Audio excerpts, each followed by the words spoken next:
Haya, ndugu zangu wa mjamboni wa Kenya wenzangu, mimi kama hapa niko mbele yenu najulikana kama Mzai. Na leo sina mengi ya kusema, na swali yangu ni moja tu na naielekeza President wetu William Samoei Ruto. Nasikia unajipanga kuja mlima, na ni vizuri. Mlima ni Kenya, ni wewe kiongozi wa Kenya, sawa?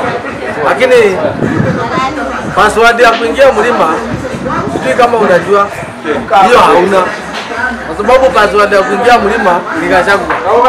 Unaona, wenye mlikuwa na yeye mkifanya campaign mkisema ni mtu mzuri, mnataka kufanya na yeye kazi pamoja, hatujui kuliendaje, ukaidhinisha mpaka wewe mwenyewe ukasimama kidete atolewe kama mamlaka. Tulimchagua vile tulikuchagua, na mpaka wa leo kutoka aimpichiwe au haijazungumza kitu yote kumuhusu. Na alikuwa ndugu yako na wewe ulikuwa ndugu yake, alikupatia mabega mabawa ya kushikilia ili ukalie hiyo kiti, maana kama sio mlima haungepata kupata hiyo kiti, kwa sababu ulikuja na Gachagua kwa mlima na akaongea na sisi na ni mtoto wetu, na tukakubali kuchagua kama kiongozi wa taifa, kuendesha hii taifa na yeye.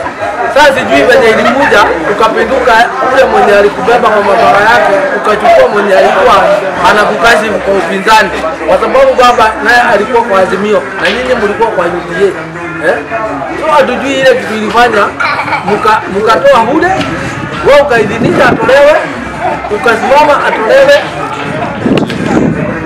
ukatumia vitu zote zenye ulikuwa unajua ili atolewe kwa madaraka. Ni kweli alitolewa, hatukatai, lakini ujue sisi ndio tulimchagua, na tulimchagua mkiwa pamoja na yeye.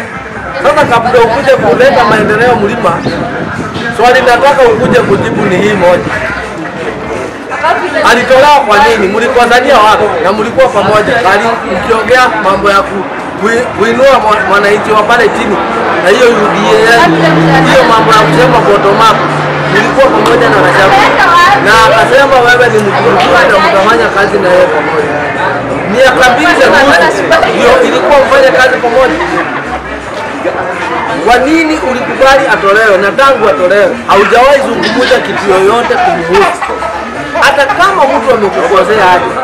Wewe wakati mlikuwa na Uhuru 2017 yote juu wewe hukufanya kazi, ulikuwa na campaign. Ulisikia ameidhinisha uimpichiwe, na alikuwa na wabunge zaidi ya kuimpichi huko kwa bunge juu Jubilee ndio ilikuwa inatawala. Na pesa alikuwa nayo. Mbona yeye hakuidhinisha wewe utolewe? Mbona wewe unataka kuchinja mwenzako wenyewe? Wewe hukuchinjwa na ulishamchinja. Na unasemanga wewe ni mtu unajua Mungu, haujui Mungu. Kwa sababu hata Biblia inasema uwezi lipa uzuri na ubaya. Sasa ule alikubeba vizuri na roho yake yote safi, na ni mtumishi. Saa hii ukimrusha nje kama Mungu haina mwenyewe, ulifanya makosa.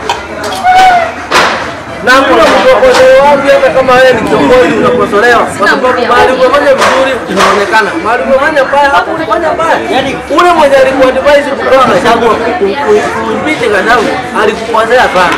Juu hata saa hii mambo venye inaenda haingekuwa imefika.